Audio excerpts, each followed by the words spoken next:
এই যে এইটা একদম গাছটা মরেই গেছিলো, সেই বিশাল সেই ঝড় হওয়ার জন্য না, ওই ওখানে রাখা ছিল তো, নিচে পড়ে গিয়ে। হ্যাঁ, কিন্তু দেখছি যে আবার এই দেখো কুড়ি এসেছে, গাছটা বেঁচে গেছে। আর অ্যাজ ইউজুয়াল আমার ঘি মা তো চলছেই, এখন দিয়ে দিয়েছি, তুলি আর খাই অল্প অল্প। আর আমাদের এই যে অল্প দুটো পাতা হয়ে গেলেই সুন্দর একটা বড়া হয়ে যায়, একটা চচ্চড়ি হয়ে যায়। বেগুনের মধ্যে একটু দিয়ে দিলাম, কাজ শেষ। তো চলো এবারে আমার ব্রেকফাস্টটা তোমাদের সঙ্গে। এই আমার ব্রেকফাস্ট।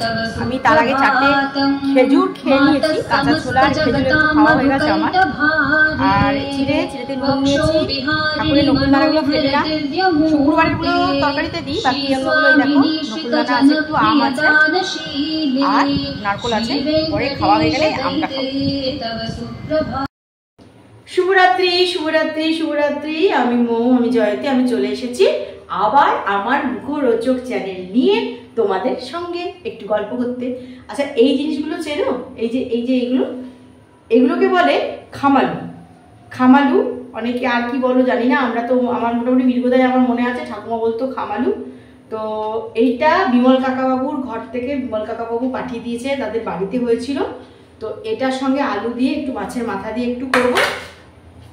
আর এই যে চারটা চারটা করে কাটা আছে, এই যে চারটা চারটা করে কাটা আছে, এটাকে কি করবো বলো তো? এটাকে একটু সেদ্ধ করব, সেদ্ধ করে এটাকে পেঁয়াজ বাটা লঙ্কা বাটা দিয়ে ভাজবো। আর বেশি কিছু রান্না আজকে হবে না, কারণ অলরেডি রান্না আমার করা আছে। পনিরটা আছে আর মাছ আছে,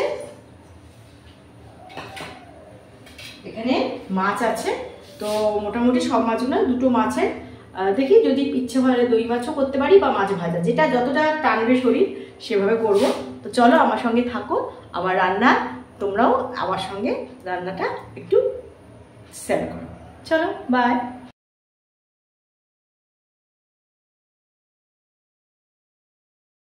এই যে এটাকে একটু ভাজবো, তো এটাকে একটু ভাপিয়ে নিয়েছি, এবার এর জলটা ছেঁকে নেব।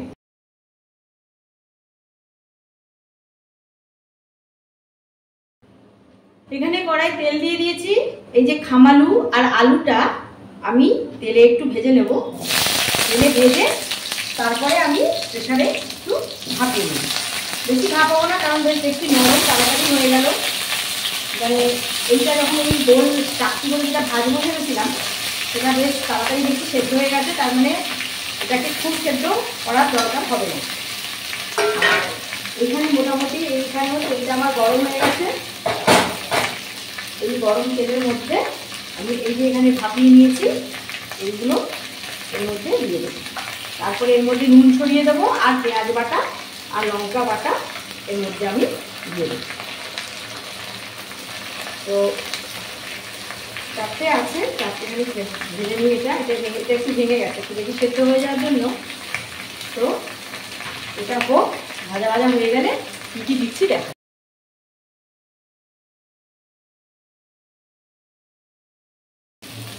দেখো এটা একদম সুন্দর ভাজা হয়ে গেছে। এবার একটু জাস্ট প্রেসারে একটুখানি আমি অল্প করে বসাবো, বেশি না। তা এখন ভাবছি বসাবো না, এমনিতেই সেদ্ধ হয়ে যাবে। আর এটা এমন কিছু যদি দেখি না হচ্ছে তখন বরং প্রেসারে দিয়ে দেবো। এইগুলো একটু উল্টে উল্টে দিচ্ছি। এবারে একটু উল্টে দিয়ে এরপর একটু নুন দিয়ে দেবো আর পেঁয়াজ বাটা লঙ্কা।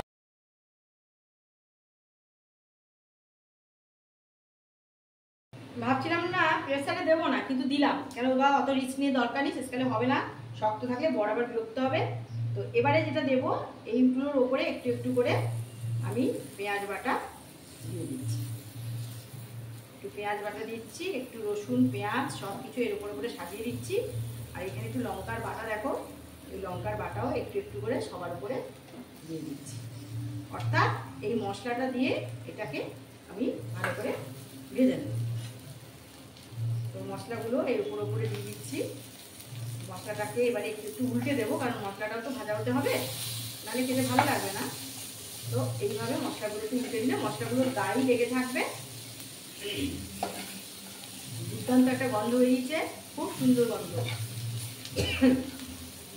কাশিও হচ্ছে, কারণ লঙ্কা বাটাটা দিয়েছি না, একটু কাশি কাশি হচ্ছে, কিন্তু অনবদ্য একটা স্বাদ, দুর্দান্ত একটা গন্ধ বেরিয়েছে। এই যে সুন্দর সেদ্ধ হয়ে গেছে।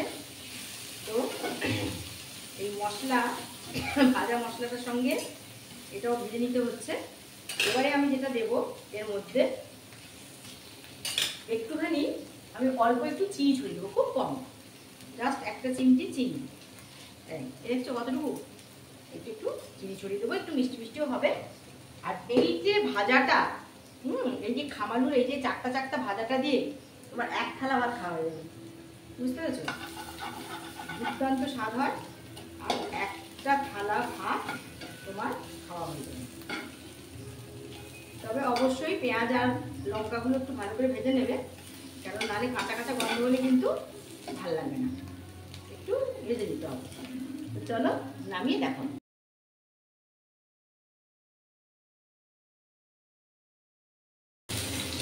তো এইখানে খামালুর তরকারিটাতে একটু চিংড়ি মাছই দেবো, আমি চিংড়ি মাছটা ভালো করে ভেজে নিচ্ছি।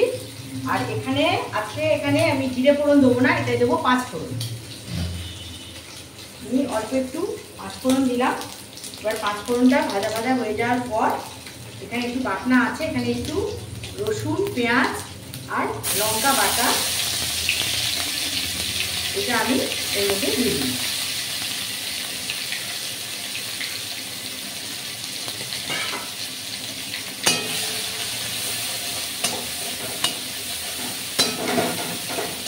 এটা চিংড়ি মাছ দিয়ে করবো, তো আর একটু পেঁয়াজ আমার লাগবে, একটু পেঁয়াজ দিয়ে দিলাম। পেঁয়াজটা কষা কষা হয়ে গেলে এর মধ্যে একটু টমেটো দেবো।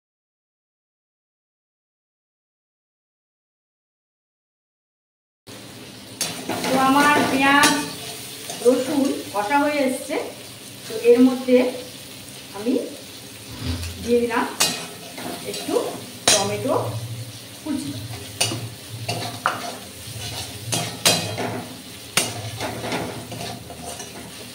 টমেটোটা দেওয়ার পর এর মধ্যে আমি একটু দিয়ে দিলাম আদা বাটা, অল্পই দেবো কারণ সবজিটা খুবই কম আছে। দিয়ে দিলাম হলুদের গুঁড়ো, দিয়ে দিলাম একটু লঙ্কার গুঁড়ো, দিয়ে দিলাম একটু চিনি, দিয়ে এখানে যে আমার যে ওই বাটনাটা, লঙ্কা বাটা, পেঁয়াজের বাটা আর আদা রসুন বাটা যেটা ছিল তাতে একটু জল ছিল, সেই জলটা আমি দিয়ে ভালো করে মশলাটা কষে নিয়ে আসছি।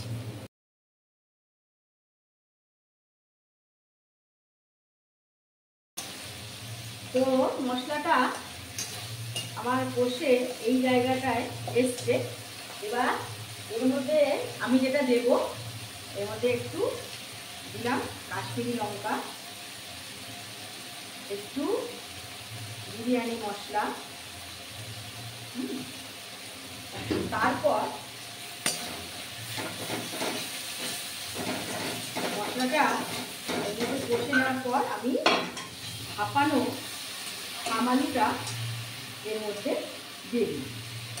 তবে ভাপানো খামালু কিন্তু আমি এমনি এমনি ভাপাইনি, এর মধ্যে আমি সুন্দর করে আগে তেলে নেড়েছি, তেলে নেড়ে কিন্তু তারপরে আমি সেদ্ধ করেছি। খুব সুন্দর সেদ্ধ হয়ে গেছে। আলুটাও আমার চন্দ্রমুখী আলু। এর মধ্যে দেখো অ্যাড করে দিলাম চিংড়ি মাছের ভাজাটা।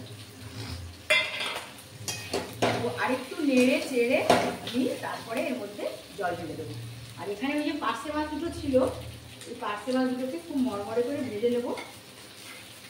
ভেজে নিয়ে এটা একটু আমরা তেল করে আর কাটবো না, দুটো মাছ ছিল, এটাকে মরমরে করে ভেজে নিচ্ছি। খামালুর তরকারিটাতে আমার সব দেওয়া হয়ে গেছে, কিন্তু আমার এখানে নুনটা দেওয়া হয়নি, তাই জন্য খামালুর তরকারির মধ্যে একটু নুন দিই। ভালো করে নুনটা দিয়ে ভালো করে মশলার সঙ্গে নুনটা কষে নিলাম। এবারে কি করবো, এর মধ্যে একটু জল দেবো, জল দিয়ে দেবো। বেশি জল দেবো না, কারণ অলরেডি আমার এটাকে সেদ্ধ করাই রয়েছে। খুব সুন্দর খেতে হয়েছে, একদম মনে হচ্ছে এটা ওলের ডালনা, জানো খামালুটা পুরো ওলের ডালনার মতন টেস্ট হয়েছে। আমি দেখলাম তো, অসময়ের ওল। এখন এই জ্যৈষ্ঠী মাসে তো ওল পাওয়া বড় মুশকিল, কিন্তু রান্না করে আমি অবাক, একদম যেন ওলের স্বাদ। আর চিংড়ি দিয়ে দিলাম, চিংড়ি অ্যাড করেছি, ফলে এটা পুরোপুরি হয়ে গেছে ওল চিংড়ি, খামানো চিংড়ি না হয়ে গেছে ওল চিংড়ি। তো অলরেডি এটাকে আরেকটু ফুটিয়ে দিই, ঢাকা দিয়ে দেবো, ফুটে গেলে নামিয়ে নেব। দুর্দান্ত স্বাদের খামালু চিংড়ি হয়ে গেল, স্বাদটা একদম ওল চিংড়ির মতো। তো এবারে যেটা আমার লাস্ট কাজ, আমার এই যে ঘরে পাতা যে আমার ঘি, সেটা একটু এর মধ্যে দিয়ে দিলাম। খুব সুন্দর হয়েছে না খেতে, একটু চেখে দেখলাম, খুব সুন্দর, জাস্ট ওল চিংড়ি যেমন হয়। আর এখানেও মাছগুলো ভেজে নিচ্ছি, চলো একটু দই মাছ করে ফেলি। আজকে রাত্রের ডিনার প্লাস কালকের আমি একটু বেশি করে নিয়েছি। তো এটা হচ্ছে বিমল কাকাবাবুর বাড়ির, এটা হচ্ছে এটাকে বলে খামালু, লম্বা ধরনের হয়, চিংড়ি মাছ দিয়ে করেছি, খেতে একদম ওল ডালনার মতনই হয়েছে, ওল চিংড়ি যেমন হয়। তো এইটা আমরা রাত্রে আজকে ডিনারে নেব। আর এটা করা থাকলো, স্টক থাকলো। আর এইটা হচ্ছে সেই খামালু চাকটি চাকটি করে ভেজেছি, যেটার মধ্যে দিয়েছি একটু পেঁয়াজ বাটা, লঙ্কা বাটা, নুন, একটু চিনি। তো এই খামালুটাও একটা দুটো করে খাবো, একটু রেখে দেবো। এইটা হচ্ছে একটা খামালু ভাজা। আর এই দেখো, এটা হচ্ছে দই মাছ। কি দই মাছ? গেড়ি গেড়ি মাছের, পোনা মাছের দই মাছ। তবে শিবু এই মাছটা, ছোট মাছটা দিলেও এই মাছটা কিন্তু অসম্ভব টেস্ট একটা হয় না, পুকুরের দেখবে, পুকুরের মাছের একটা সেই হদহদ গন্ধ টাইপের হয় পুকুরের, আমরা ভালোবাসি। তো সেই রকমই মাছ এটা। তো আজকে দেখেছিলে দুপুরবেলায় লাঞ্চের সময় আমি একদম ঢ্যাঁড়স দিয়ে টক করে রেখে দিয়েছি কালকের লাঞ্চের জন্যে। আর এই দই মাছটাও করে রেখে দিলাম, এটা আজকে রাত্রের ডিনারেও হবে, কাল রাত্রের ডিনারেও হবে, একদম রেডি করে রেখে দিলাম। এই যে দই মাছ, তাহলে এই হলো আজকে আমাদের ডিনার। চাকতি চাকতি করে খামালু ভাজা, পেঁয়াজ লঙ্কা বাটা দিয়ে, আর খামালু ওল চিংড়ির মতো খামালু চিংড়ি, এটা রেখে দেবো। আর এটা দই মাছ আজকে রাত্রে খাবো, আর কালকে রাত্রে ডিনারে নেব। তো চলো, সবাই হয়তো অনেকেই শুয়ে পড়েছো, আর আমার তো বুঝতেই পারছো রাত্রে একটু কাজটা বেশি থাকে, সেগুলো রেডি না করে রাখলে সকালবেলা প্রবলেম।